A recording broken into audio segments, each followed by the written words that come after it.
Hello everyone, today we are going to start the class 9 chapter Matter in Our Surroundings. Before starting the chapter, I would like to tell you all to like, share and subscribe my channel. Now what is matter? Anything that has mass and occupies space is called matter. यानी कोई भी चीज़ का मास और उसने जो space occupied किए है उसे हम मैटर कहेंगे. For example a pen. ये पेन का अब मास कितना है? Mass means a weight. और इस पेन ने कितनी स्पेस ऑक्यूपाइड करी है, ये इतनी स्पेस लगी है इस पेन को, उसे ही हम मैटर कहेंगे.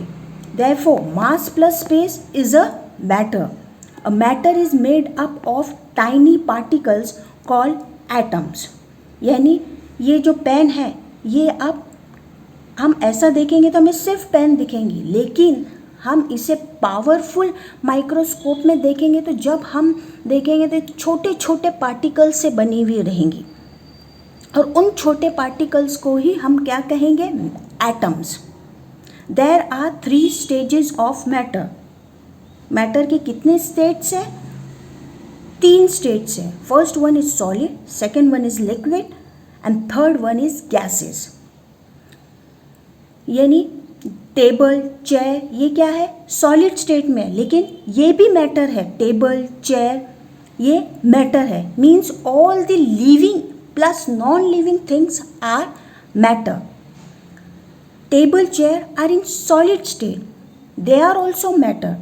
लिक्विड, अब लिक्विड कैसा मैटर रहेगा? फॉर एग्जाम्पल वाटर, हनी, ये तो लिक्विड फॉर्म में रहेंगे.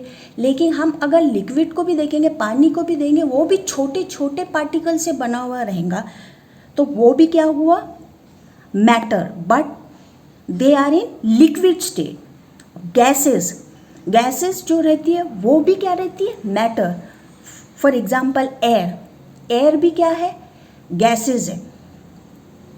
हम जो इनहेल करते हैं ऑक्सीजन, वो भी क्या है? गैसेस है. वो भी क्या है? मैटर है. हम एक्सेल करते हैं कार्बन डाइऑक्साइड, वो भी गैसेस है, लेकिन वो भी क्या है? मैटर है. But they are in the form of gases. अब ये पेन, ये भी क्या है? मैटर, लेकिन ये कौन से स्टेट में? सॉलिड स्टेट में है. अब एक पानी का अगर हम ग्लास लेंगे तो ग्लास तो सॉलिड है, लेकिन वो जो पानी भरा हुआ है वो कौन से फॉर्म में है? लिक्विड फॉर्म में.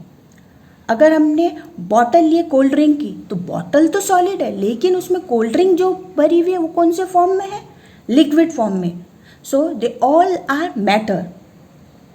इसके अलावा डिफरेंट गैसेस होती है हमारे एटमॉस्फेयर के अंदर, ऑल्दो वो हमें दिखाई नहीं देती और हम उसे टच भी नहीं कर सकते, लेकिन वो होती तो है.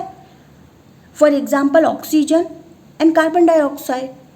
अगर ये होते नहीं थे तो हम रेस्पिरेशन कर ही नहीं सकते थे.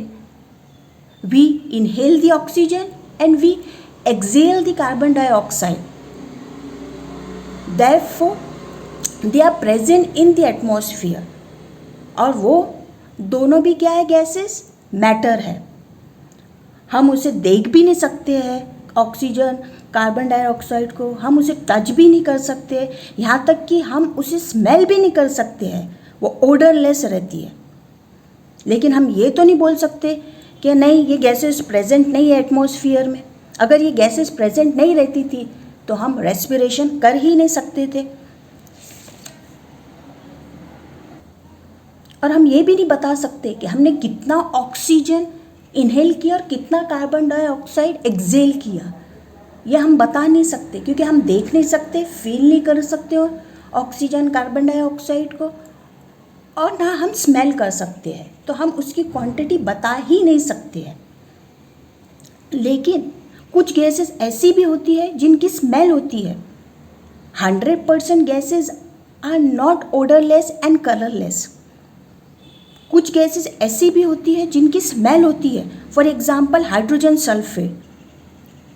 रोटन स्मेल होती है, यानी सड़े हुए अंडों की जैसी स्मेल होती है, तो उससे हम पहचान सकते हैं कौन सी गैस है? Hydrogen sulphate. और कुछ गैसेस हम कैसे पहचान सकते हैं? उनके कलर से पहचान सकते हैं किसके कोई गैसेस का फ्यूम्स ब्राउनिश होता, कोई गैसेस का फ्यूम्स येलोइश होता, तो उसके ज़रिए भी हम गैसेस कौन सी है ये पहचान सकते। तो हम ये नहीं कह सकते कि 100% gases are odourless and colourless. Some gases have odor and some gases have color. Now next topic is classification of matter. Matter are classified into two properties. First one is physical properties and second one is chemical properties. Physical properties हम इस chapter में पढ़ेंगे, chemical properties हम next chapter में पढ़ेंगे. ना first property is physical nature of matter, यानी matter का नेचर कैसा रहता है.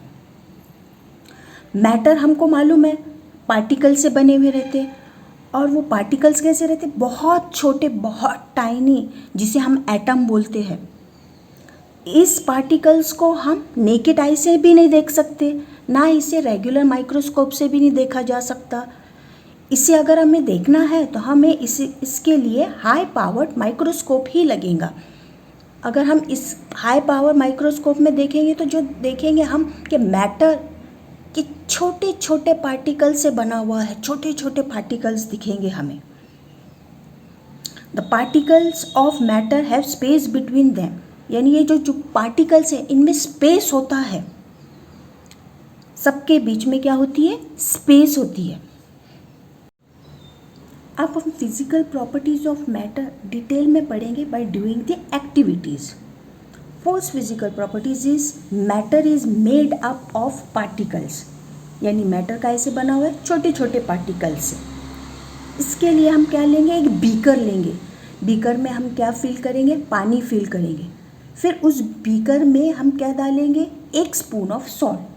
जब हम एक स्पून ऑफ सॉल्ट पानी के अंदर डालेंगे तो पहले वो सॉल्ट नीचे बैठ जाएगा, फिर उसे हम स्टर करेंगे. स्टर करने के बाद क्या होगा, सॉल्ट जो है वो पानी के अंदर मिक्स हो जाएगा.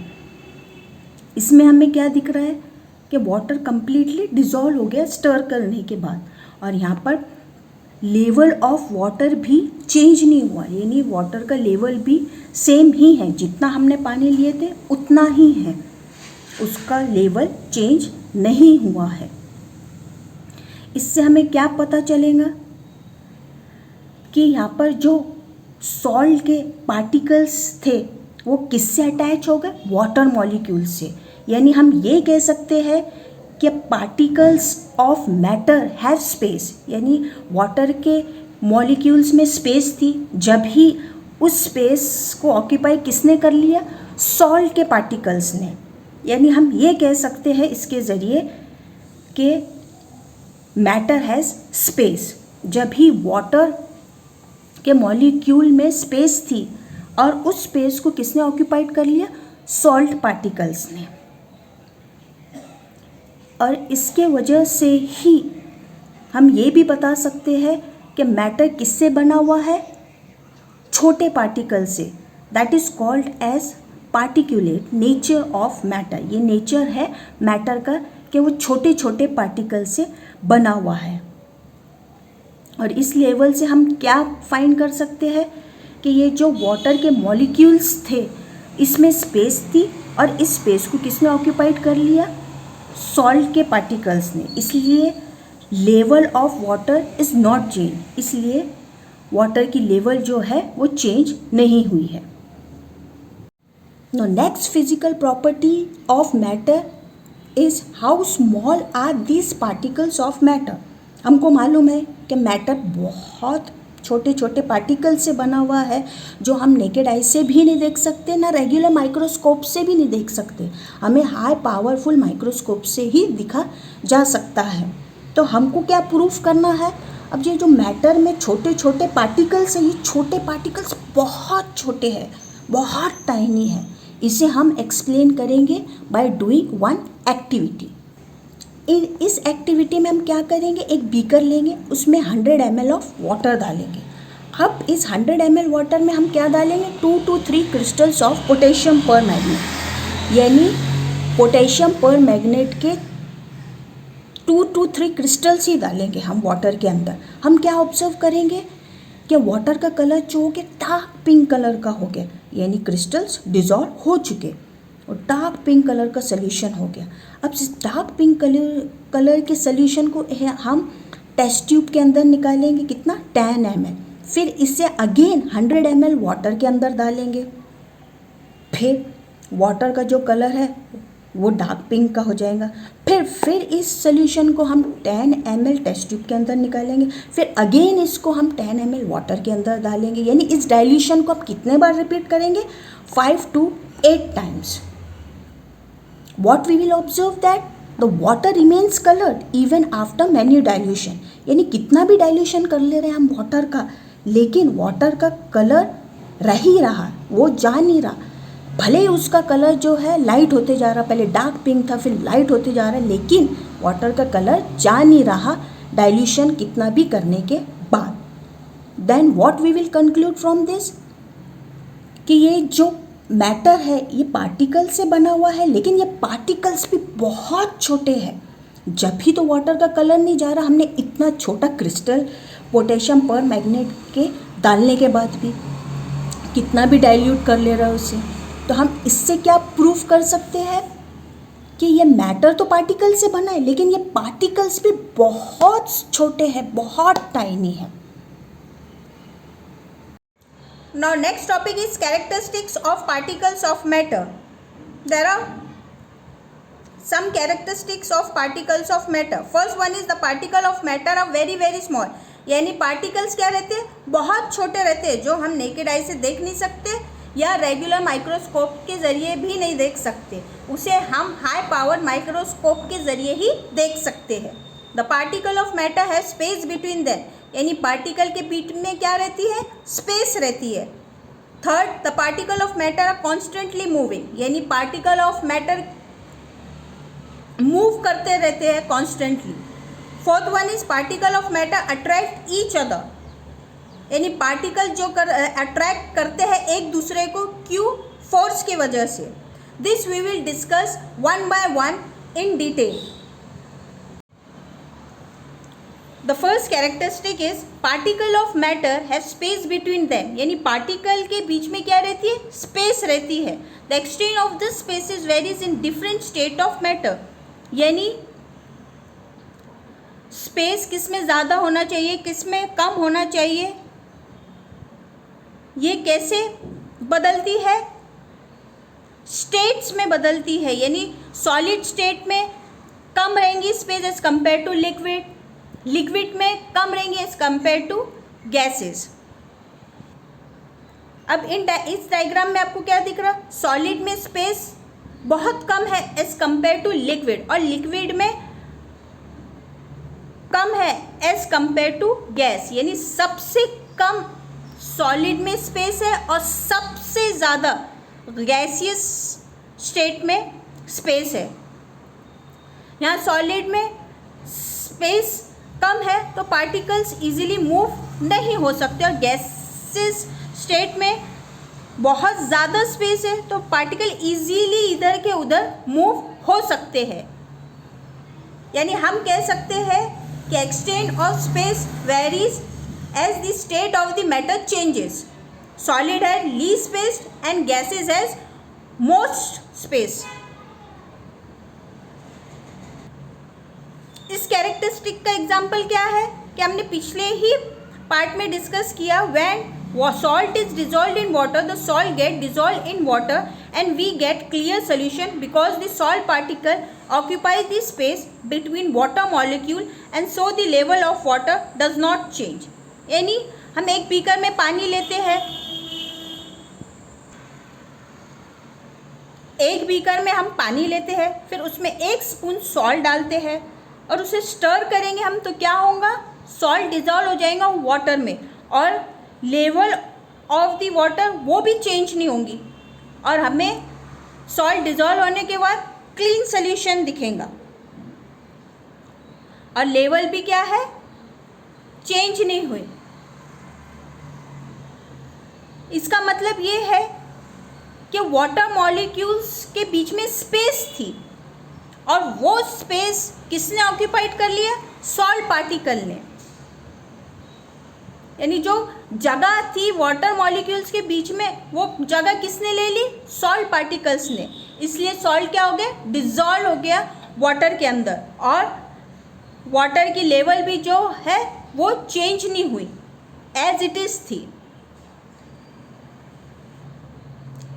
इस एग्जाम्पल से हम क्या बोल सकते हैं कि particles of matter have space between them.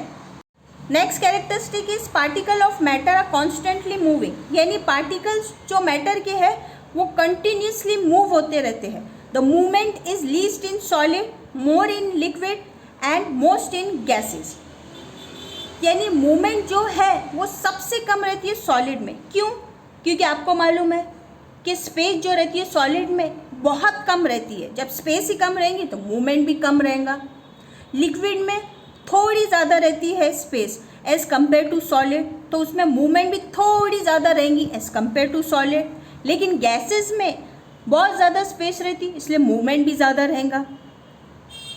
For example, the smell of perfume spread in a room because the perfume particle diffuses through the air particle. जब परफ्यूम के पार्टिकल्स डिफ्यूज होंगे एयर के पार्टिकल्स के साथ, जो air कौन से state में प्रेजेंट रहती है? गैसियस स्टेट में, तो हम जल्दी स्मेल ले पाएंगे परफ्यूम की। इसलिए हम ये कह सकते हैं diffuse means, what does you call diffuse? Diffuse करना यानी क्या होता? मिक्स करना कोई सब्सटेंस को।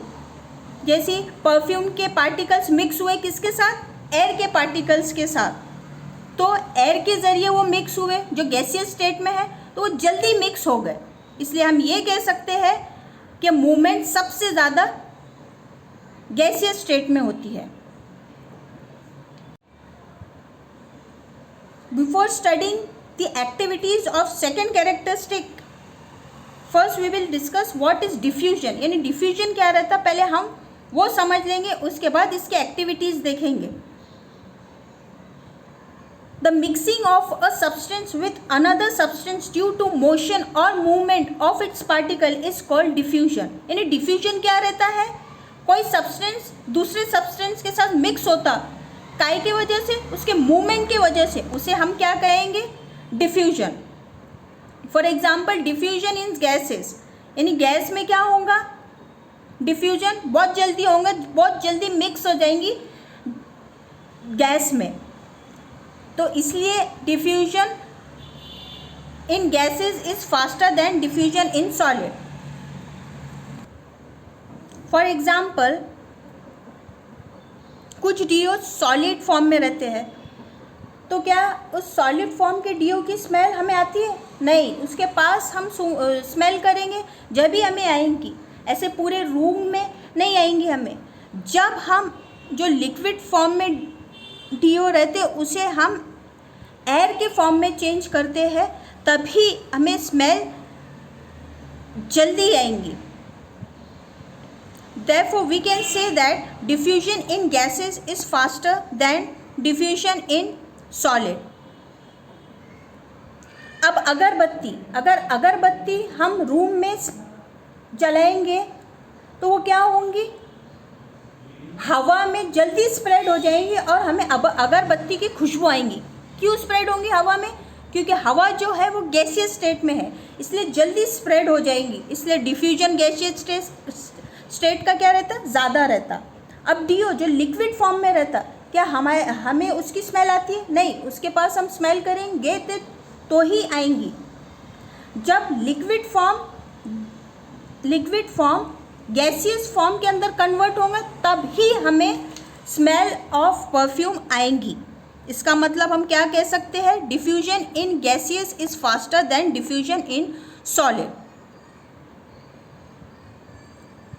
Next is energy due to motion of particles is called kinetic energy.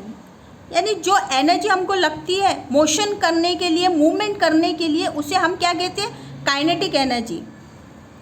अब ये एक पेन है, अब इस पेन को यहाँ से मैंने उठाकर यहाँ रख दिया, इससे हमने क्या किया? मूवमेंट किया पेन का यहाँ से वहाँ। इसका मूवमेंट करने के लिए हमें जो एनर्जी लगी उस एनर्जी को हम क्या कहेंगे, काइनेटिक एनर्जी। अगर हमें यहाँ से उस जगह पर जाना है तो वो हमारा क्या रहेगा, मूवमेंट रहेगा। लेकिन यहाँ से वो जगह पर जाने के लिए हमें जो एनर्जी लगेगी उसे हम क्या कहेंगे, काइनेटिक एनर्जी। उसे हम क्या कहेंगे, काइनेटिक एनर्जी। अब काइनेटिक एनर्जी कहाँ से आती है, मोशन से आती है। अगर मोशन ज़्यादा रहेगा तो काइनेटिक एनर्जी क्या रहेंगी, ज़्यादा रहेंगी। और अगर मोशन ज़्यादा रहेगा तो डिफ्यूजन भी क्या रहेगा, ज़्यादा रहेगा। इसका मतलब हम क्या कह सकते हैं, काइनेटिक एनर्जी अगर ज़्यादा रहेंगी तो डिफ्यूजन भी क्या रहेगा, ज़्यादा रहेगा। Higher temperature increases the kinetic energy of particles causing them to move faster and thus increasing the rate of diffusion. इसका मतलब क्या है कि जब टेम्परेचर ज़्यादा रहेगा तो काइनेटिक एनर्जी भी ज़्यादा रहेंगी। टेम्परेचर अगर ज़्यादा रहेगा तो काइनेटिक एनर्जी भी क्या रहेंगी, ज़्यादा रहेंगी। और काइनेटिक एनर्जी अगर ज़्यादा है तो डिफ्यूजन भी क्या रहेगा, ज़्यादा रहेगा। अब इन्हें हम एक एग्जाम्पल के ज़रिए एक्सप्लेन कर सकते हैं। जब हम अपने घर में खाना बनाते हैं, जब फूड कुक करते हैं, तो जब खाना बनता है तो उसकी स्मेल हमें बहुत ज़्यादा आती है। जब वो कुक होता है वहाँ उसका टेम्परेचर क्या रहता है, ज़्यादा रहता है। और मोशन भी क्या रहता है, ज़्यादा रहता है। अगर मोशन ज़्यादा है तो काइनेटिक एनर्जी भी ज़्यादा है। जब उस खाने को हम ढक कर रख देते हैं या वो खाना ठंडा हो जाता है तो उसकी स्मेल इतनी नहीं आती है जितनी पकते टाइम उसकी स्मेल आती है। इसलिए हम क्या कह सकते हैं, जब वो खाना जो रहेगा बनते टाइम उसकी काइनेटिक एनर्जी क्या रहेंगी, ज़्यादा रहेंगी। यानी टेम्परेचर जब ज़्यादा रहेगा, खाना पकते टाइम टेम्परेचर क्या रहेगा, ज़्यादा रहेगा। और टेम्परेचर ज़्यादा रहेगा तो उसमें मोशन भी ज़्यादा रहेंगे। और मोशन ज़्यादा हुआ तो काइनेटिक एनर्जी भी क्या रहेंगी, ज़्यादा रहेंगी। अब वो स्मेल अपने को क्यों आ रही, क्योंकि वो एयर के साथ क्या हो जा रही, डिफ्यूज़ हो जा रही। और एयर कौन से स्टेट में है, गैसियस स्टेट में। तो इसलिए काइनेटिक एनर्जी यानी मोशन ज़्यादा हो जा रहा तो डिफ्यूजन भी क्या हो जा रहा, ज़्यादा हो जा रहा। इसलिए हम ये कह सकते हैं अगर टेम्परेचर ज़्यादा रहा तो काइनेटिक एनर्जी भी ज़्यादा रहेंगी। और काइनेटिक एनर्जी अगर ज़्यादा रहेंगी तो डिफ्यूजन भी ज़्यादा रहेगा। Heating make diffusion faster because particle move more quickly. यानी जब ज़्यादा हीट मिलेंगी उसे तो डिफ्यूजन भी क्या रहेगा, ज़्यादा रहेगा। क्यों रहेगा, क्योंकि मोशन जो है पार्टिकल्स का वो ज़्यादा रहता, इसलिए हमें डिफ्यूजन भी जो मिलेगा वो ज़्यादा मिलेगा। Now the activities of the second characteristic, that is the particle are constantly moving. अब हम क्या करेंगे इस एक्टिविटी में, एक बिना जली हुई अगरबत्ती लेंगे। उस अगरबत्ती की जो स्मेल है कब आएंगी हमें, जब उसके पास जाएंगे। क्या हमें रूम में आएंगी, पूरे रूम में फैली हुई आएंगी क्या अगरबत्ती की खुशबू, नहीं। जब उसके पास जाएंगे जब ही हमें उसकी स्मेल आएंगी। यानी अगरबत्ती के पास जब हम जा रहे हैं तो अगरबत्ती कौन से फॉर्म में है, अभी सॉलिड फॉर्म में है, इसलिए सॉलिड फॉर्म में उसकी स्मेल जो है वो नहीं आ रही है, क्योंकि सॉलिड में डिफ्यूजन कम होता है। जब हम उसे यानी जलाएंगे, लाइटिंग करेंगे, अगरबत्ती को जलाएंगे तो उसकी स्मेल क्या रहेंगी, उसके दूर भी बैठे रहेंगे हम तो उसकी स्मेल पूरे रूम में हमको आएंगी। क्यों आएंगी, क्योंकि जो अगरबत्ती के पार्टिकल्स है वो किसके साथ डिफ्यूज़ हो रहे हैं, एयर के पार्टिकल्स के साथ, जो एयर गैसियस फॉर्म में प्रेजेंट है। और डिफ्यूजन गैसियस स्टेट में क्या रहता, सबसे ज़्यादा रहता, इसलिए डिफ्यूजन सबसे ज़्यादा रहता गैसियस फॉर्म में, इसीलिए हमें अगरबत्ती की खुशबू भी गैसियस फॉर्म में सबसे ज़्यादा आ रही है। अब इसमें हम क्या ऑब्जर्व कर रहे हैं कि स्मेल क्या हो रही है अगरबत्ती की, कम हो जा रही जब वो जली हुई नहीं रहेंगी, और जब वो जल जाएंगी तो उसकी स्मेल बहुत ज़्यादा आएंगी, यानी रूम के अंदर ज़्यादा उसकी स्मेल स्प्रेड होंगी, क्योंकि रूम में क्या है, एयर है, और एयर कौन से स्टेट में प्रेजेंट है, गैसियस स्टेट में प्रेजेंट है। इसलिए गैसियस स्टेट में डिफ्यूजन ऑफ पार्टिकल ज़्यादा होता है, इसलिए डिफ्यूजन ऑफ अगरबत्ती ज़्यादा रहेगा in gaseous form. So what we will conclude, the movement in solid is less than the movement in gaseous. अब जब अगरबत्ती हमने जलाए नहीं तो वो कौन से फॉर्म में है, सॉलिड फॉर्म में है, इसलिए सॉलिड फॉर्म में मूवमेंट कम होता है और डिफ्यूजन भी कम होता है। जब हम अगरबत्ती जलाएंगे तो वो जल जाएंगी तो किसके साथ डिफ्यूज़ होंगी, एयर के साथ जो गैसियस फॉर्म में रहती, और गैसियस फॉर्म में मूवमेंट भी ज़्यादा रहता है और डिफ्यूजन भी ज़्यादा रहता है, इसलिए अगरबत्ती की खुशबू सबसे ज़्यादा गैसियस फॉर्म में आएंगी as compare to in liquid.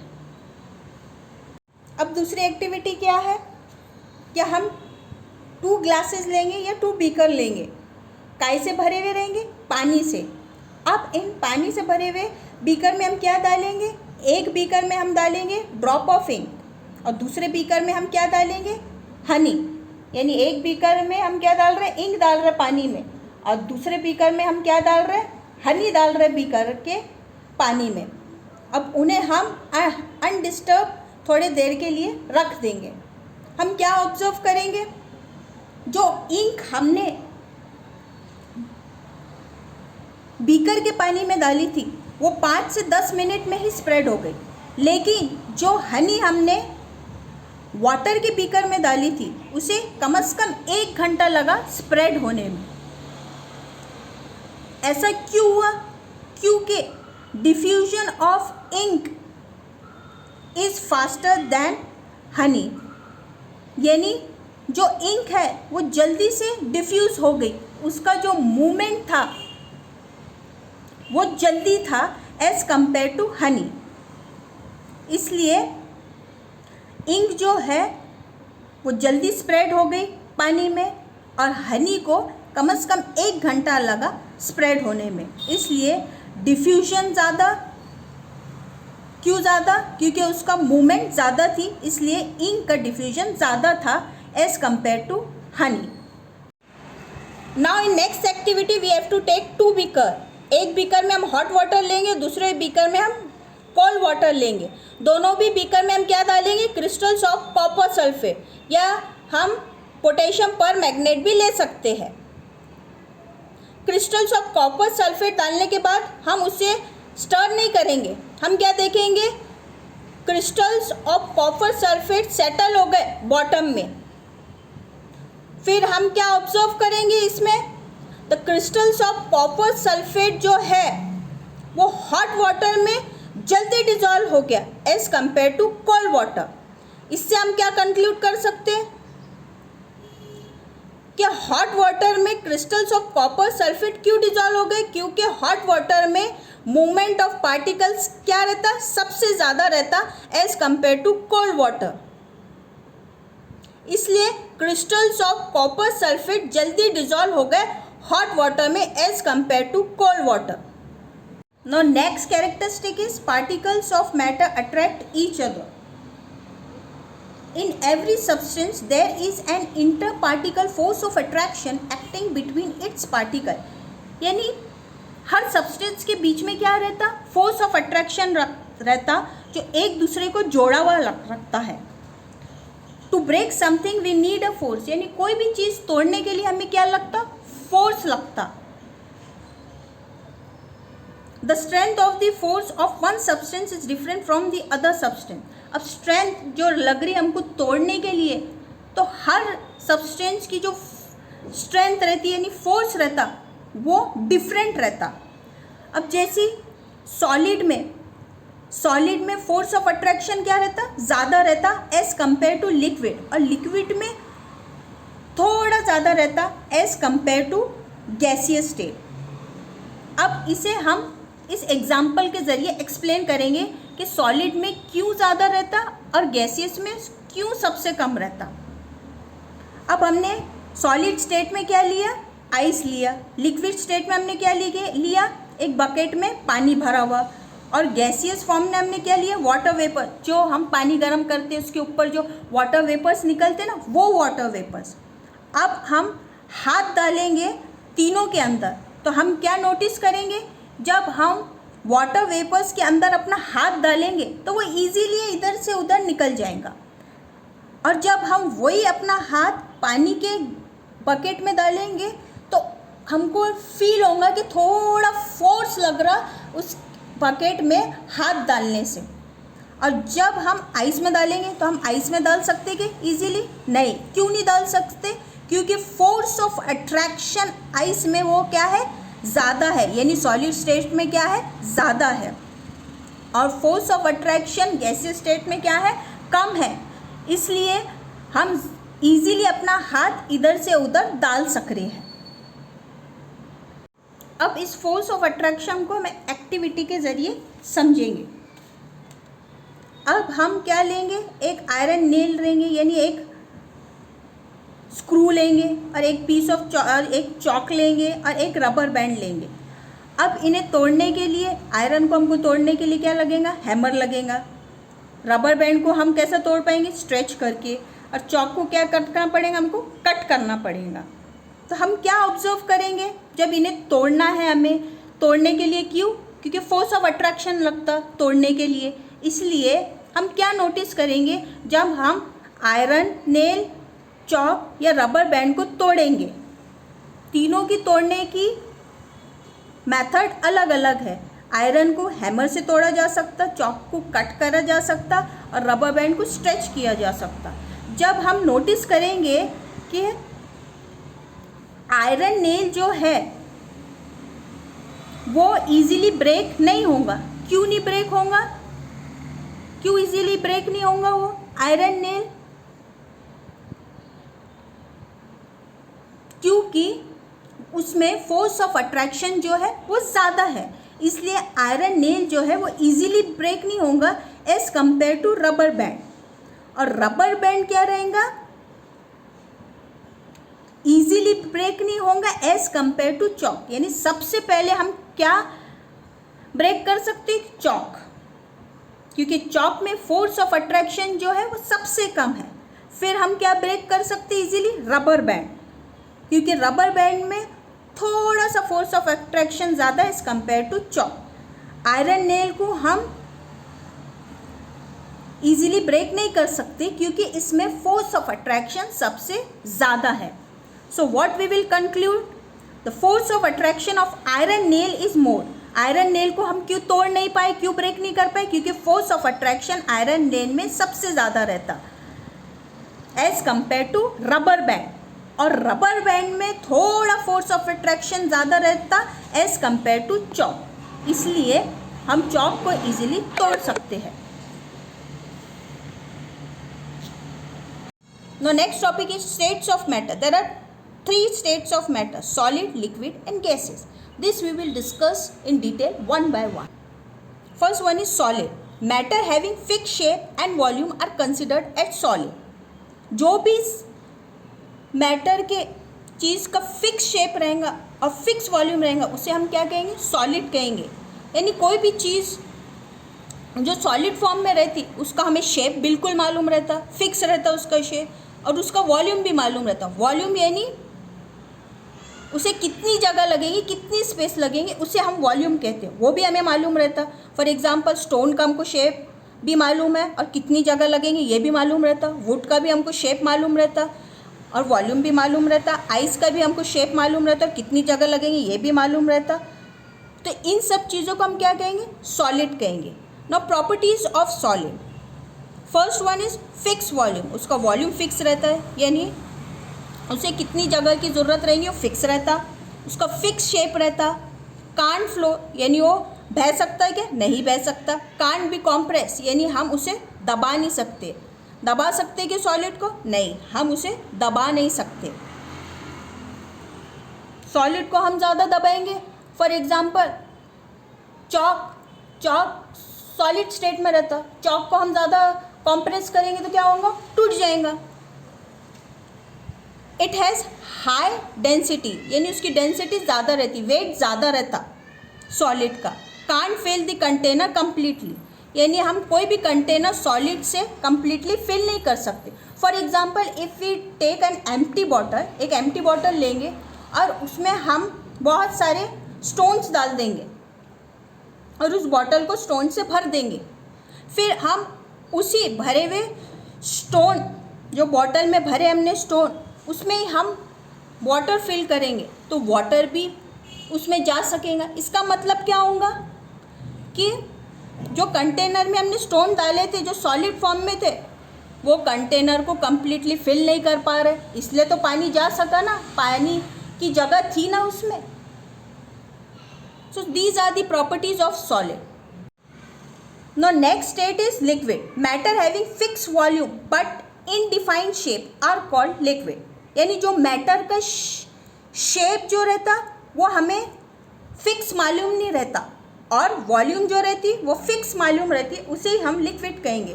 For example हम मिल्क लाते मिल्क मैन से, तो हमको उसका मालूम रहता ना कितना लाना है, 1 लीटर लाना है, 2 लीटर लाना है, तो हमको उसका क्या मालूम रहता, वॉल्यूम मालूम रहता। यानी वॉल्यूम क्या रहती, फिक्स रहती। लेकिन क्या हम मिल्क का शेप बता सकते, नहीं। तो यानी शेप हम इसमें लिक्विड में बता सकते हैं कि उसका फिक्स रहता है कि शेप, नहीं, लिक्विड में शेप फिक्स नहीं रहता। वाटर का भी हमको वॉल्यूम मालूम रहता, आधा ग्लास 1 गिलास, यानी उसका वॉल्यूम जो रहता वो फिक्स रहता। लेकिन हम वाटर का शेप बता सकते हैं क्या, नहीं। ऑयल भी हम वॉल्यूम उसकी ले सकते हैं 500 ml, तो यहाँ हमको क्या मालूम पड़ रहा 500 ml से कि उसका वॉल्यूम जो है वो फिक्स है। लेकिन क्या ऑयल का हम शेप बता सकते, नहीं।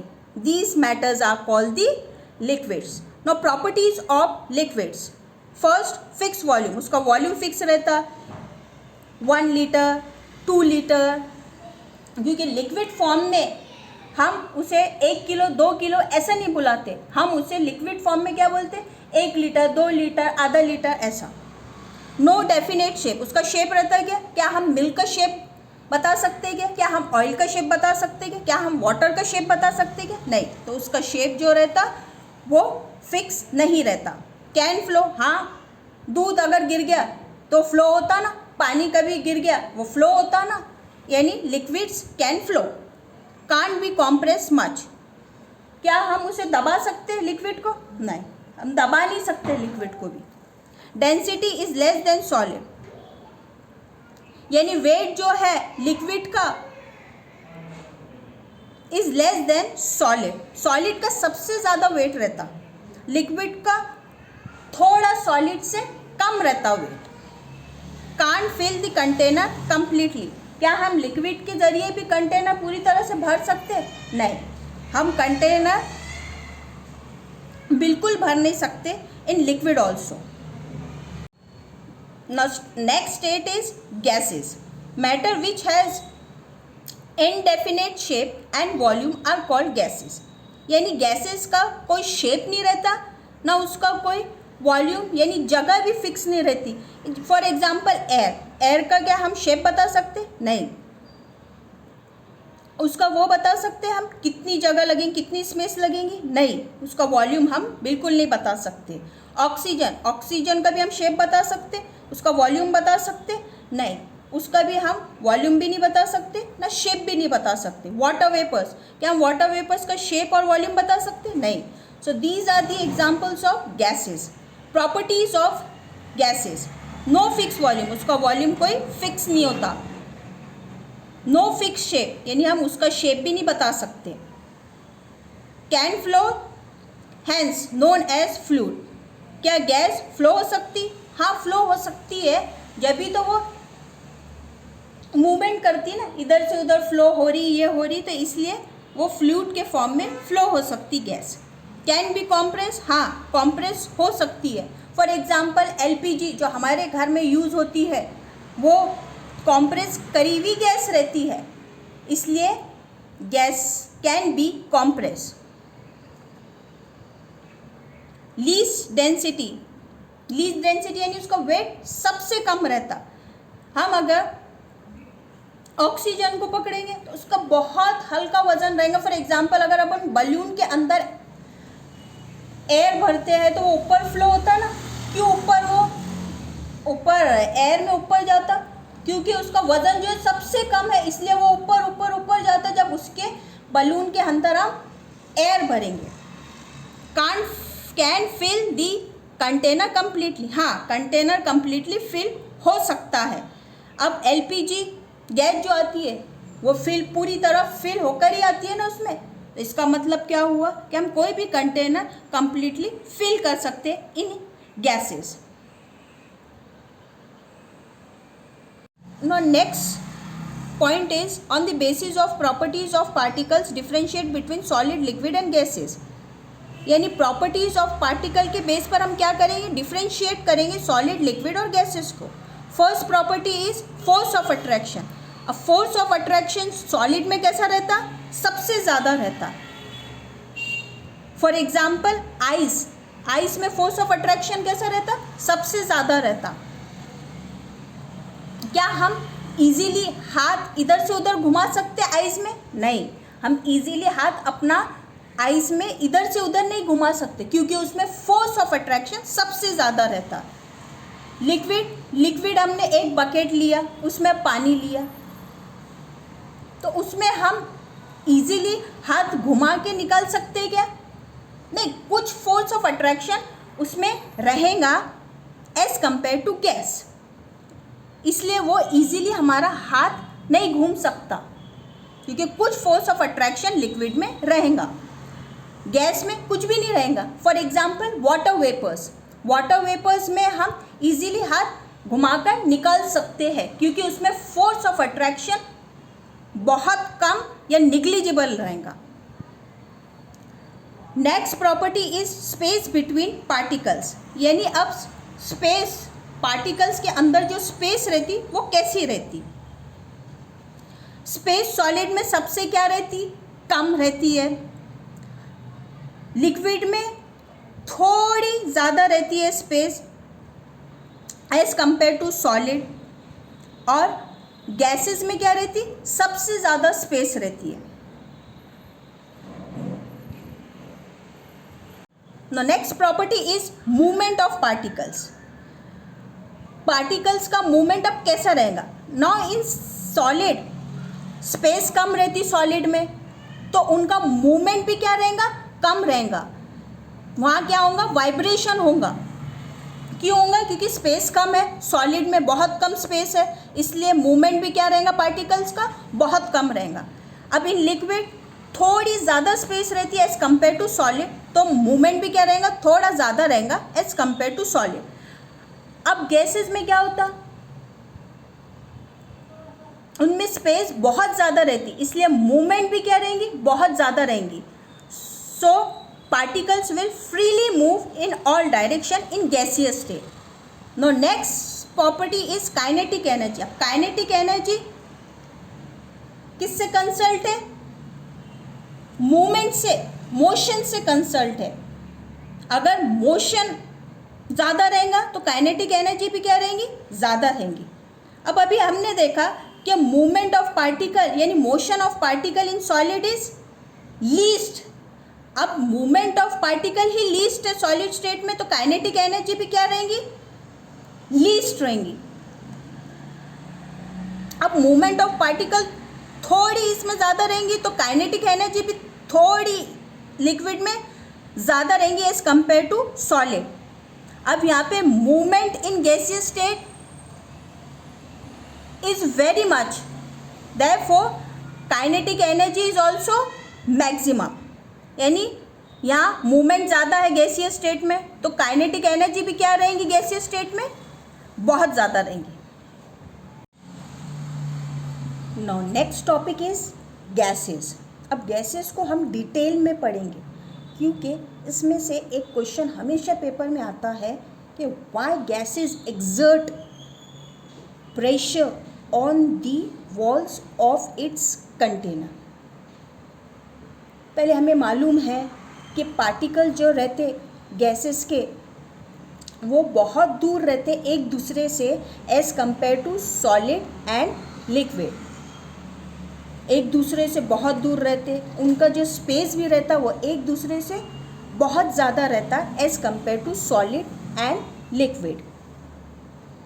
जब वो एक दूसरे से बहुत दूर रहेंगे तो उनका अरेंजमेंट भी कैसा रहेगा, डिसऑर्डर्ड रहेगा। उनका अरेंजमेंट भी कैसा रहेगा, डिसऑर्डर्ड रहेगा as compare to solid and liquid. The force of attraction between particles is negligible. हमको मालूम है कि गैसेज में स्पेस क्या रहती, बहुत ज़्यादा रहती, तो इसलिए उसका फोर्स ऑफ अट्रैक्शन क्या रहता, नहीं के बराबर रहता। और इस फोर्स ऑफ अट्रैक्शन की वजह से जो निग्लिजिबल है, गैसेज फ्रीली मूव हो सकते इन ऑल डायरेक्शन। जो फोर्स ऑफ अट्रैक्शन निग्लिजिबल है ना गैसेस का, उसी की वजह से वो फ्रीली मूव हो सकते इन ऑल डायरेक्शन। जब वो फ्रीली मूव हो सकते तो क्या हो सकता, ये गैसेस किसके साथ मिक्स हो सकते या डिफ्यूज़ हो सकते। डिफ्यूजन यानी mixing of one substance into another. तो ये गैसेस किसके साथ मिक्स या डिफ्यूज़ होंगे, अदर गैसेस के साथ, क्योंकि इनका मोशन जो है वो ज़्यादा है। इसलिए गैसेस विल मिक्स और diffuse with other gases easily. जब मोशन ज़्यादा है तो काइनेटिक एनर्जी भी क्या रहेंगी, गैसेस की ज़्यादा रहेंगी।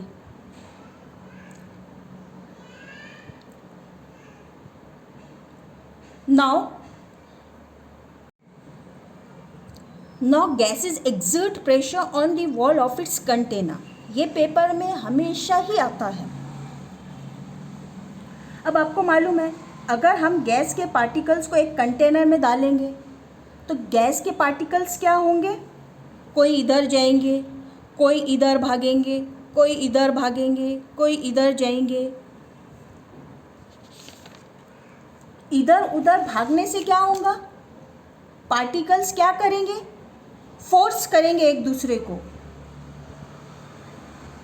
हम अगर कंटेनर में गैस रखें तो हमें उसके ऊपर क्या लगेगा, गैस के कंटेनर के ऊपर क्या लगेगा, हमें फोर्स लगेगा। So if they ask you can gases exert the pressure on the walls of container, so you can say yes. What is the reason, क्या रीज़न है अब इसका, गैसेस के पास बहुत ज़्यादा काइनेटिक एनर्जी रहती है। क्यों रहती है, वो रैंडमली मूव होते हैं। रैंडमली मूव होते हैं तो उनका मोशन क्या रहता है, ज़्यादा रहता। मोशन ज़्यादा तो काइनेटिक एनर्जी ज़्यादा। और इस रैंडम मोशन के वजह से ही वो वॉल्स ऑफ द कंटेनर को टकराते हैं, इसीलिए वो एक्सर्ट करते हैं pressure on the walls of the container. The examples are LPG cylinder use at home, यानी सिलेंडर के अंदर जो गैस भरी हुई आती है वो वाली gas. Second is CNG cylinder use in vehicle. Vehicle के अंदर हम जो CNG यूज़ करते, कार्बन नाइट्रोजन गैस, वो व्हीकल के अंदर यूज़ होती। LPG means liquid petroleum gas. Now next topic is plasma. अब प्लाज्मा क्या होता है, plasma fourth state of matter है।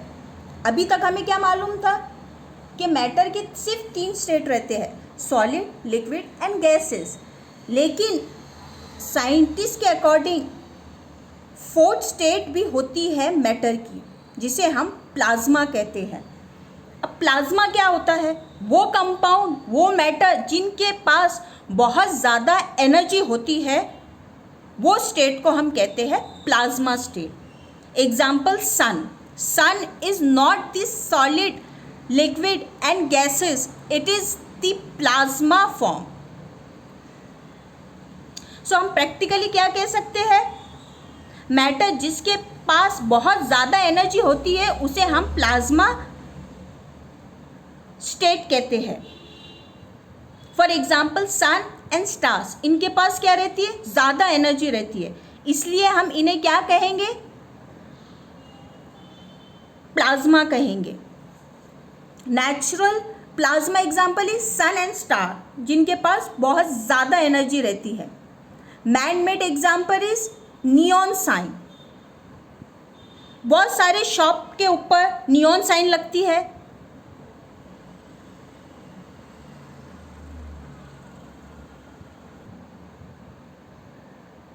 इसके अंदर जो केमिस्ट्री यूज की जाती है उसे ही हम प्लाज्मा कहेंगे, प्लाज्मा का फॉर्म कहेंगे।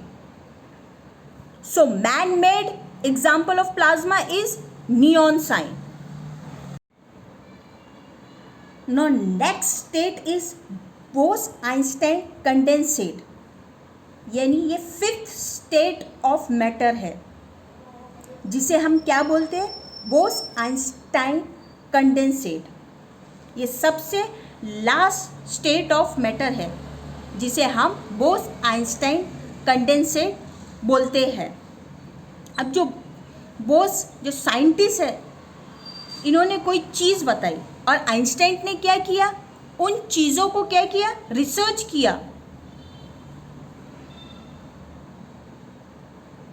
और उन चीज़ों पर रिसर्च करने के बाद उन्होंने एक अलग स्टेट ऑफ मैटर बनाया जिसे हम बोस-आइंस्टाइन कंडेंसेट कहते हैं।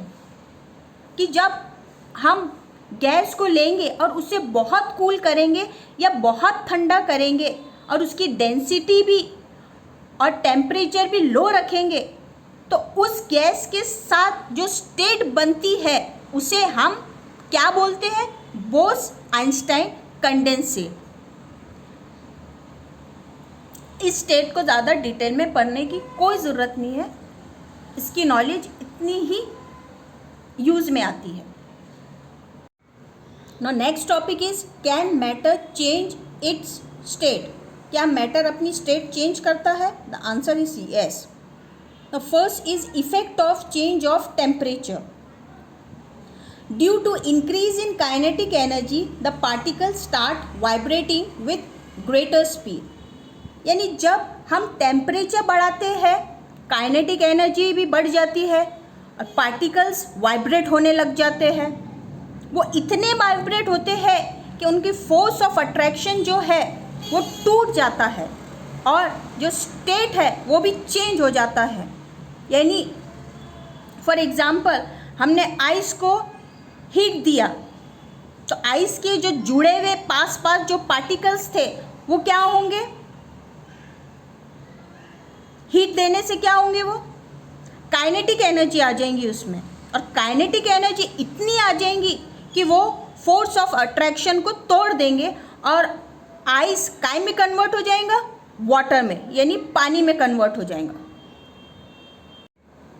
इससे हम क्या कह सकते हैं कि अगर टेम्परेचर इंक्रीज हो गया तो काइनेटिक एनर्जी भी इंक्रीज होंगी, लेकिन फोर्स ऑफ अट्रैक्शन क्या हो जाएगा?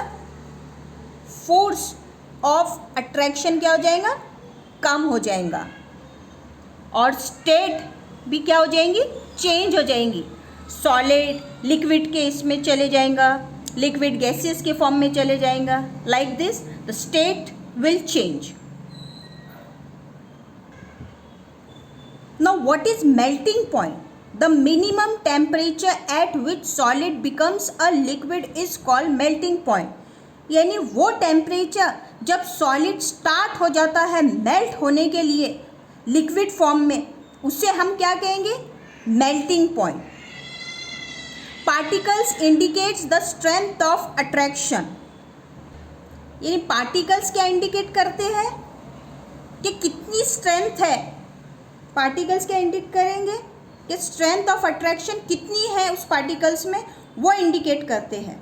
Now the melting point of ice is 0 degree Celsius. जब आइस मेल्ट होगा तो उसका टेम्परेचर क्या होगा? 0 डिग्री सेल्सियस होगा।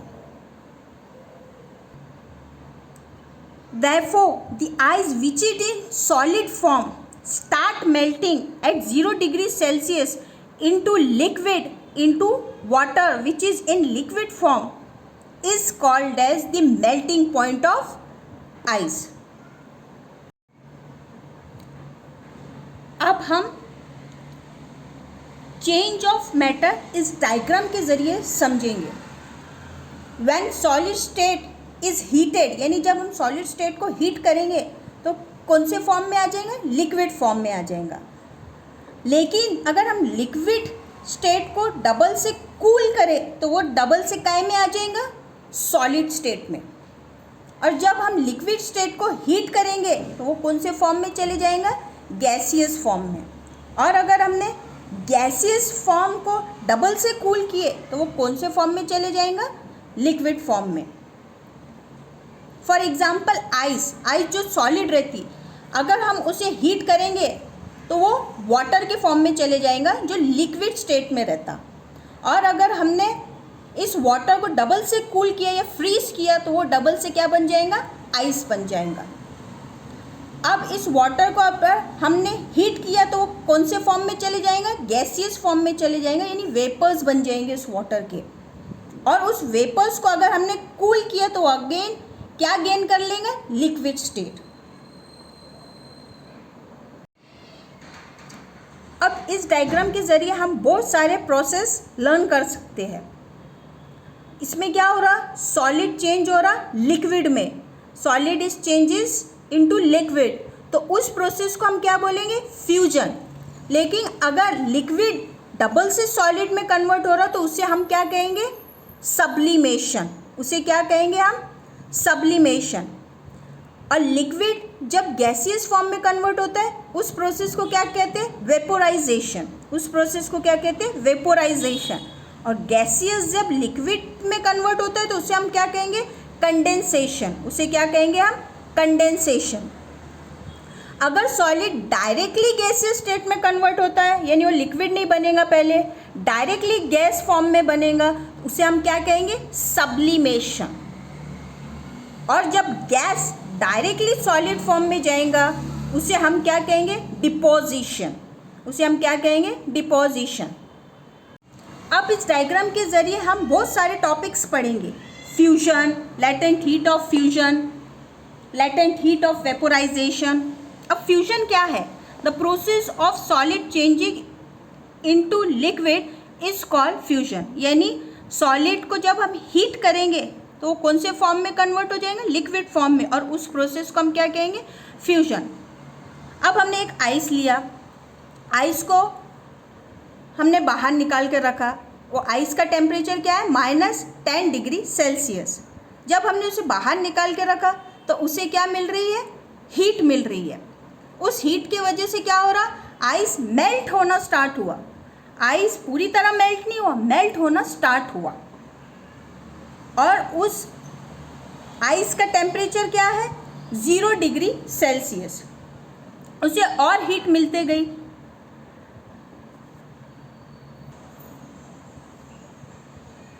उस हीट की वजह से आइस क्या हो गया? कन्वर्ट हो गया वाटर में, यानी पानी में। लेकिन हम इसमें क्या नोटिस करेंगे कि जो आइस मेल्ट होना स्टार्ट हुआ था वो टेम्परेचर उसका और जो वाटर उसका टेम्परेचर दोनों का क्या है? सेम है, यानी 0 डिग्री सेल्सियस ही है दोनों का टेम्परेचर। तो इसमें टेम्परेचर क्यों चेंज नहीं हुआ वाटर का? हीट तो कंटिन्यूसली आ रही थी। तो इतनी सारी हीट कहाँ गई? ये हीट फ्यूजन के प्रोसेस की तरफ गई। Means fusion converts the solid into liquid. Fusion की वजह से क्या हुआ? सॉलिड का चेंज हुआ लिक्विड फॉर्म में। जो भी हीट आ रही थी, सॉलिड को मिल रही थी जो हीट, तो वो हीट ने क्या मजबूर किया? सॉलिड को ब्रेक करने में मदद किया। उसने ब्रेक होने के लिए मजबूर किया उस हीट ने सॉलिड को। उससे क्या हुआ? सॉलिड के जो पार्टिकल्स है वो वाइब्रेट होना स्टार्ट हो गए। वो पार्टिकल्स इतने ज़्यादा वाइब्रेट होने लग गए कि उनका जो फोर्स ऑफ अट्रैक्शन है वो ब्रेक हो गया। जब उनका फोर्स ऑफ अट्रैक्शन ब्रेक हो गया तो वो सॉलिड के पार्टिकल्स कन्वर्ट हो गए लिक्विड फॉर्म में। इसका मतलब टेम्परेचर ऑफ आइस जो बस मेल्ट होना स्टार्ट ही हुआ था, उस आइस का टेम्परेचर और वाटर का सेम है। सिर्फ यहाँ क्या चेंज हुआ, स्टेट चेंज हुआ, टेम्परेचर चेंज नहीं हुआ, only the state is change. और जो हीट लगी आइस को लिक्विड फॉर्म में कन्वर्ट होने के लिए, उस हीट को हम क्या बोलेंगे, उसे ही हम लैटेंट हीट ऑफ फ्यूजन बोलेंगे। यानी जो हीट आइस को लगी लिक्विड में कन्वर्ट होने के लिए, उस हीट को क्या बोलेंगे हम, लैटेंट हीट ऑफ फ्यूजन।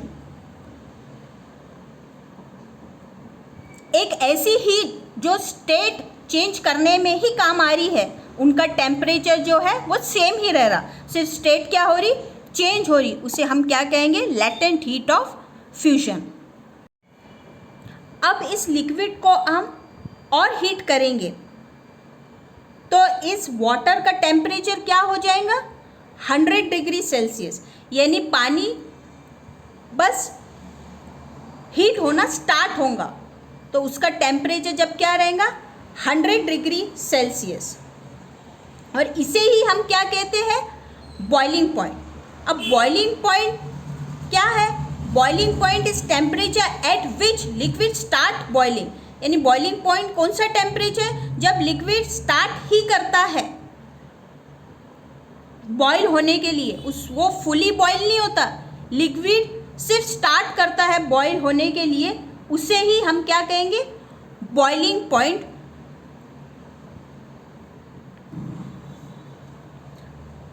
अब इस पानी का टेम्परेचर क्या है, 100 डिग्री सेल्सियस।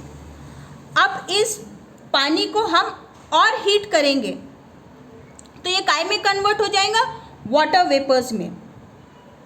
लेकिन जो पानी बॉईल होना स्टार्ट ही हुआ था और ये वाटर वेपर का टेम्परेचर दोनों का क्या रहेगा, 100 डिग्री सेल्सियस।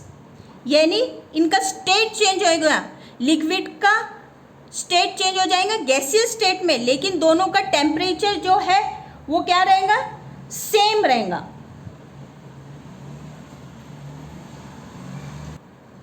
ये जो हीट मिली इन्हें स्टेट चेंज करने में,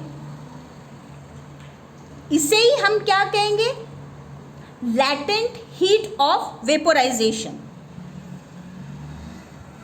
जो हीट हमें लगी वाटर को चेंज करने में वाटर वेपर में, यानी लिक्विड फॉर्म को गैसियस फॉर्म में, उस हीट को हम कहेंगे लैटेंट हीट ऑफ वेपोराइजेशन।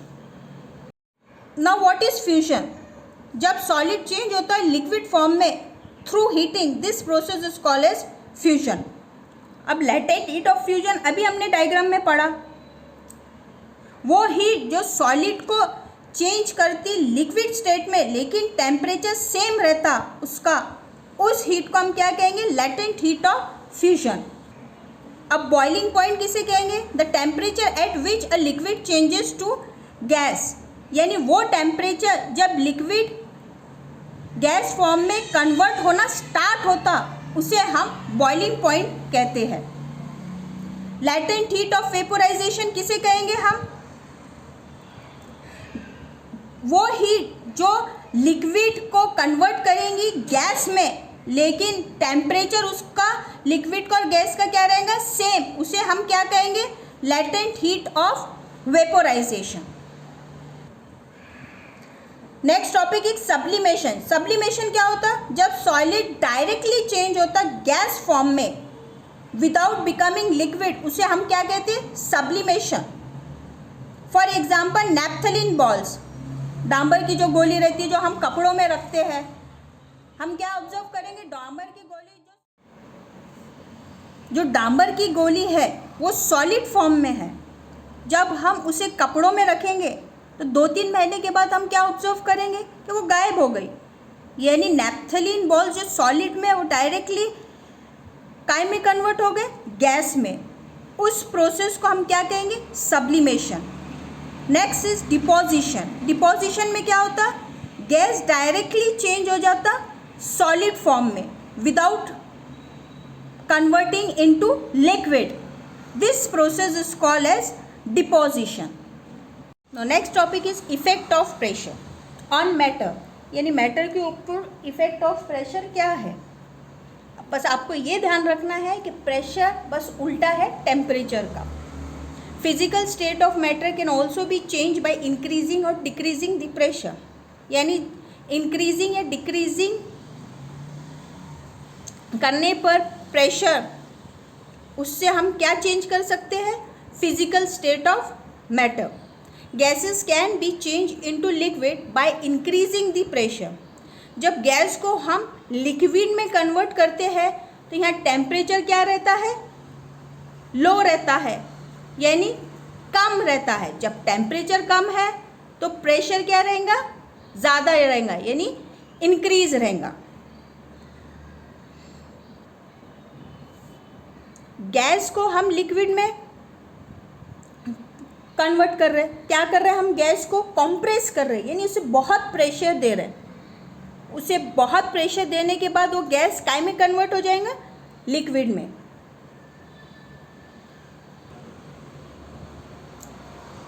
इसके जरिए हम क्या कह सकते हैं, pressure and temperature totally determines the substance, यानी हम सब्सटेंस जो क्या, कोई सॉलिड में रह सकता, कोई लिक्विड में रह सकता, कोई गैसेस में रह सकता, उसे टोटली डिटरमाइन किसके ज़रिए कर सकते हैं, बोथ प्रेशर एंड टेम्परेचर।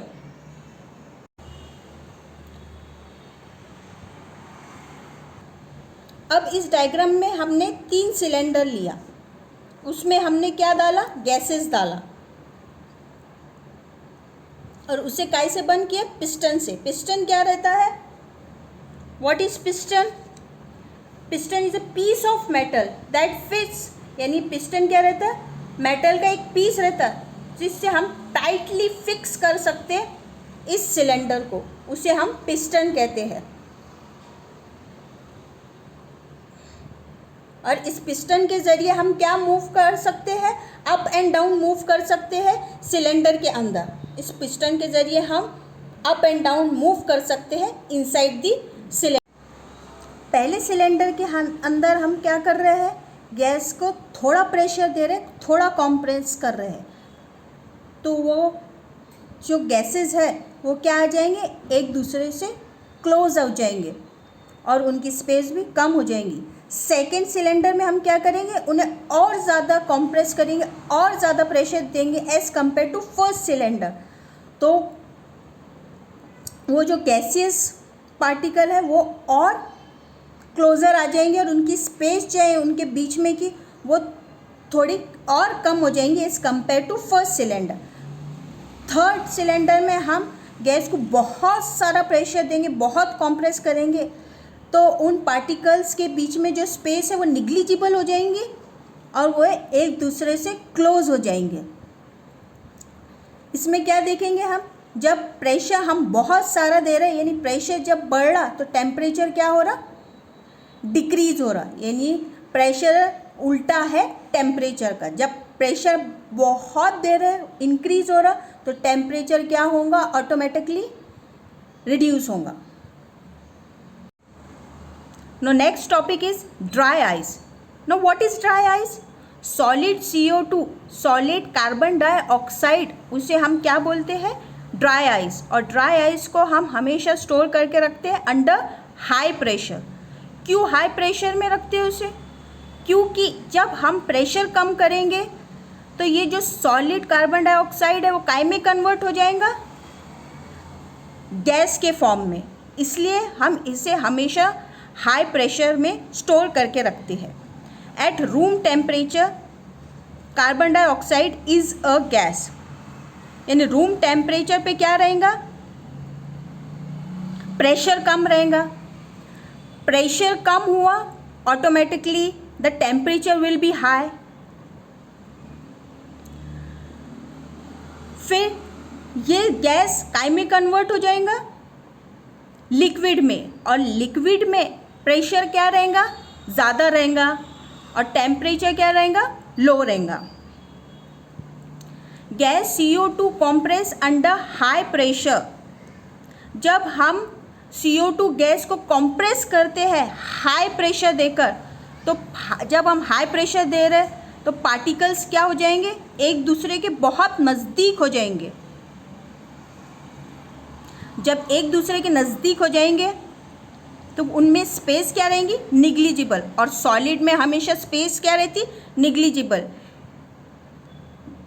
तो ये कन्वर्ट हो जाएंगे सॉलिड ड्राई आइस में। इसे ही हम ड्राई आइस कहते हैं। Now next topic is evaporation. This is the last topic of this chapter. What is evaporation? The phenomena of change of liquid into vapors at any temperature below its boiling point is called evaporation. यानी evaporation किसे कहेंगे हम? अगर हमने liquid को convert कर दिया gas में तो उसका टेम्परेचर कैसा होना चाहिए, बॉइलिंग पॉइंट से भी कम होना चाहिए, उसे हम इवेपोरेशन कहते हैं। लेकिन बॉइलिंग पॉइंट पे क्या होता है, बॉइलिंग पॉइंट पे हम लिक्विड को ले जाकर कन्वर्ट करते हैं गैस में, लेकिन यहाँ पर तो हम उसे बॉइलिंग पॉइंट से भी कम टेम्परेचर पर ले जाकर कन्वर्ट कर दे रहे हैं। ऐसा क्यों होता है? एक चीज़ याद रखना है हमें, इवेपोरेशन जो है वो सरफेस फिनोमिना है। यानी इवेपोरेशन कहाँ होता है, सरफेस पे होता है। अब इवेपोरेशन एक सरफेस फिनोमिना कैसा है, इसे हम ये इस एग्जाम्पल के ज़रिए समझेंगे। हमने एक बाउंड्री बनाई, किससे, रोप से, और उस बाउंड्री के अंदर हमने 3-4 बच्चे खड़े कर दिए और उस बाउंड्री के बाहर हमने चॉकलेट रख दिए। तो कौन से बच्चे पहले आएंगे चॉकलेट लेने को? जो सरफेस पे खड़े, जो बाउंड्री के पास खड़े, वो बच्चे पहले पहुंचेंगे चॉकलेट लेने को। इससे हम क्या कह सकते हैं कि इवेपोरेशन सबसे पहले कहाँ होता, सरफेस पे। इसे हम सरफेस फिनोमिना कहते हैं।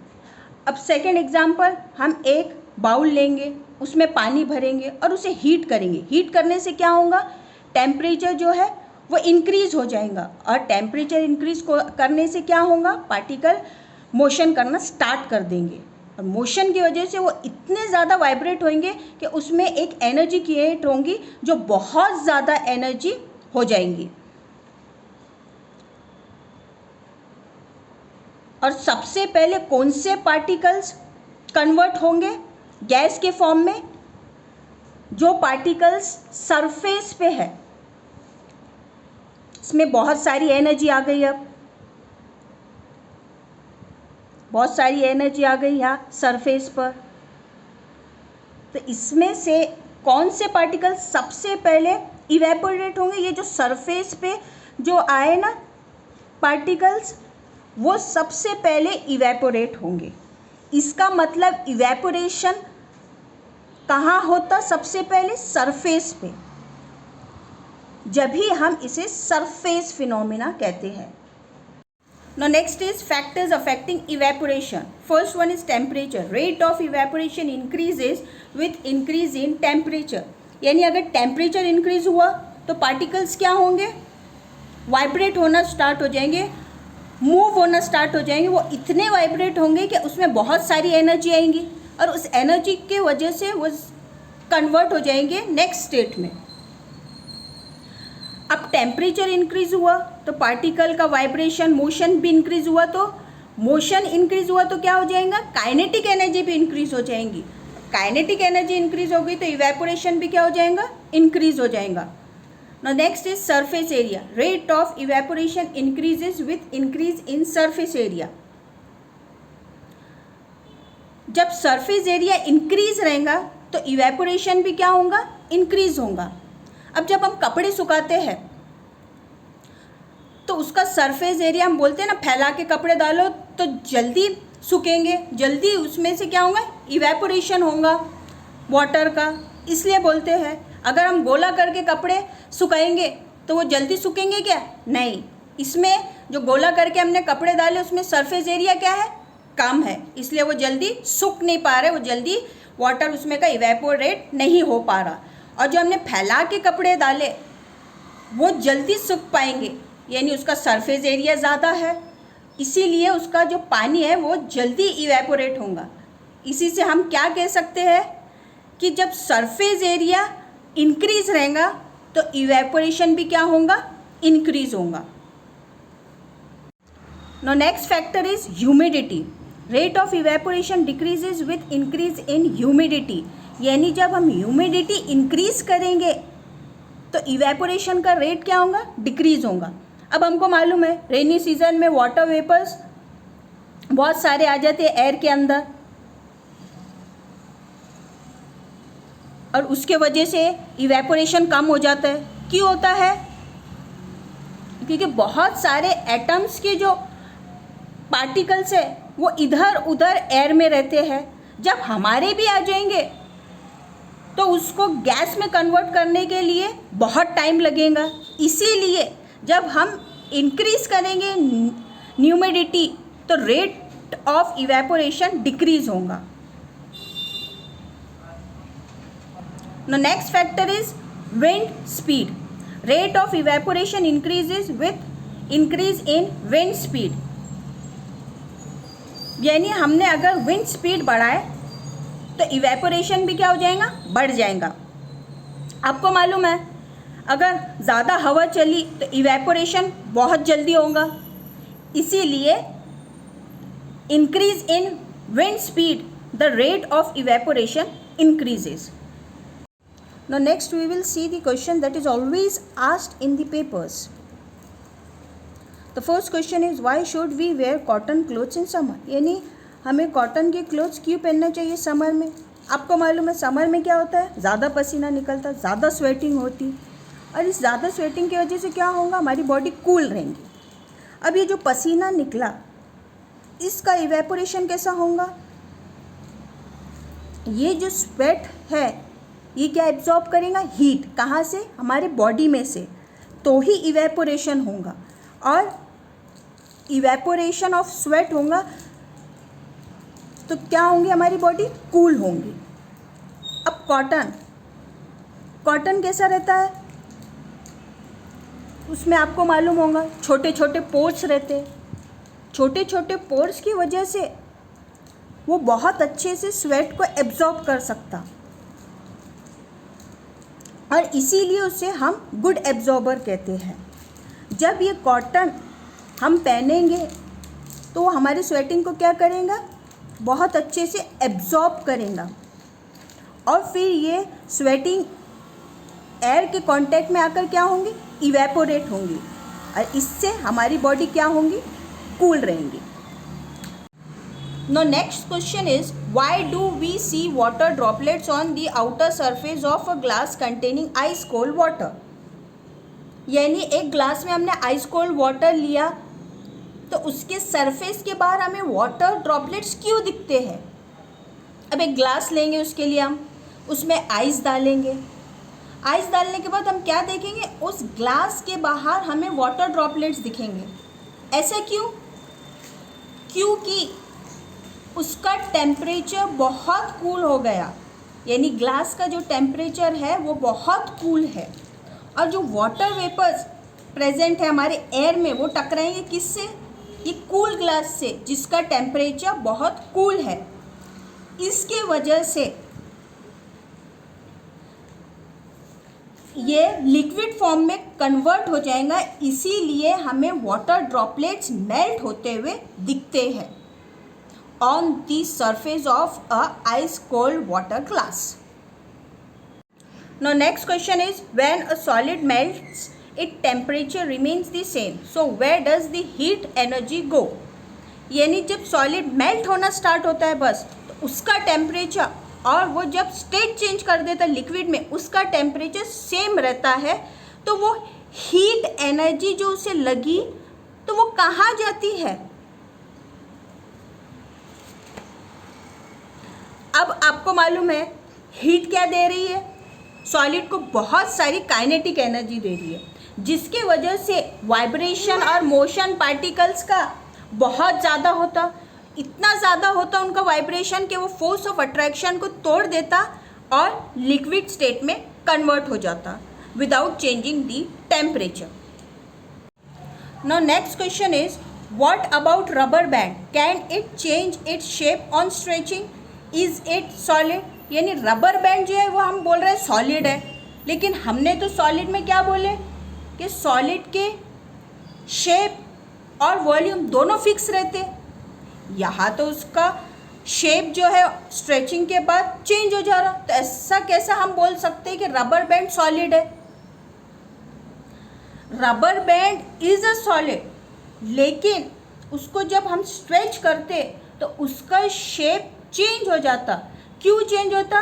क्योंकि रबर बैंड के पास एक प्रॉपर्टी रहती जिसे हम इलास्टिसिटी कहते। उस इलास्टिसिटी के वजह से जब हम रबर बैंड को स्ट्रेच करते तो वो अपना शेप चेंज करता, लेकिन जब हम स्ट्रेचिंग रिमूव करेंगे तो वो अगेन रिटेन करेगा उसका शेप। इसीलिए उसका शेप जैसा था पहले वैसे ही रिटेन हो गया डबल से, इसीलिए हम उसे क्या कहेंगे? Solid. Now next question is, what about sugar and salt? When kept in different jars, they take the shape of the jar. Are they solid? यानी शुगर और सॉल्ट तो सॉलिड है, लेकिन हम क्या बोलते हैं? सॉलिड का फिक्स वॉल्यूम रहता। तो फिर ये सॉलिड कैसे हुए शुगर और सॉल्ट? वो इसलिए होता है कि शुगर और सॉल्ट का जो साइज रहता है वो बहुत छोटा रहता है, यानी वो ग्रैन्यूल्स के फॉर्म में प्रेजेंट रहते हैं। इसलिए जब हम जार में डालते तो जार का शेप ले लेते हैं, यानी वो छोटे ग्रैन्यूल्स के फॉर्म में रहते हैं, इसलिए उसका शेप ले लेते हैं, लेकिन कुछ ना कुछ वॉल्यूम उसके अंदर रहती ही है। अब जो जार में हमने शुगर डाले हुए हैं उसके अंदर अगर हम कोई लिक्विड चीज़ डालेंगे, फॉर एग्जांपल वाटर, तो वाटर भी उसमें फिल होगा ना। इससे हमको क्या मालूम पड़ेगा कि शुगर ने वो जार का पूरी तरह स्पेस ऑक्यूपाइड नहीं किया, इसीलिए तो लिक्विड जा सक रहा ना उसके अंदर, उसमें कुछ ना कुछ स्पेस बाकी है। Therefore sugar and salt is a solid. Now next question is, what about a sponge? Is it solid? Yet we are able to compress it. Why? यानी स्पंज तो सॉलिड है, लेकिन हम सॉलिड में क्या बोलते हैं? क्या वो तो कॉम्प्रेस नहीं होता, तो स्पंज कैसे सॉलिड हुआ जो कॉम्प्रेस हो रहा? अब आप सब ने स्पंज को देखे ही होंगे, उसके अंदर बहुत सारे पोर्स रहते छोटे छोटे। जब वो पोर्स उसके कॉम्प्रेस हम नहीं करते तो उसके अंदर क्या भरी हुई रहती? एयर, जो हम देख नहीं सकते। जब हम उस स्पंज को कॉम्प्रेस करेंगे तो वो जो एयर वो छोटे छोटे पोर्स में भरी हुई है वो बाहर आ जाएंगी, और उसी की वजह से उसे हम कॉम्प्रेस कर पाएंगे। That's all about this topic. Thank you.